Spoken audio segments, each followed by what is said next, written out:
पाकिस्तान में corona virus का 5वां केस सामने आ गया। आप लोग देख रहे हैं धरती न्यूज़ और हम आपको आगाह कर रहे हैं ताज़ा तरीन अपडेट्स के साथ। वज़ीर-ए-आज़म के मामले खसूसी बराए सेहत डॉक्टर ज़फ़र मिर्ज़ा ने मुल्क में कोरोना वायरस का मज़ीद एक केस सामने आने की तस्दीक कर दी, जिसके बाद मुल्क में कोरोना वायरस से मुतासर अफराद की तादाद 5 हो गई। डॉक्टर ज़फ़र मिर्ज़ा ने ट्वीट करते हुए मुल्क में आने वाले 5वें कोरोना वायरस के केस की तस्दीक की है। गिलगित से ताल्लुक़ रखने वाली 45 साला खातून में कोरोना वायरस की तस्दीक हुई है। कौमी इदारा सेहत भेजे गए टेस्ट में खातून में कोरोना वायरस पाया गया है।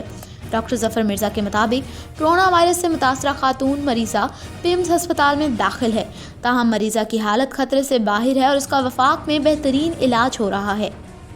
वाज़ेह रहे कि इससे कबल भी मुल्क में कोरोना वायरस के 4 केसेस सामने आ चुके हैं। पाकिस्तान में 26 फरवरी को तस्दीक होने वाले कोरोना वायरस के 2 केसेस में एक कराची और दूसरा इस्लामाबाद में सामने आया था, जबकि 29 फरवरी को डॉक्टर ज़फ़र मिर्ज़ा ने मज़ीद 2 केसेस सामने आने की तस्दीक की थी।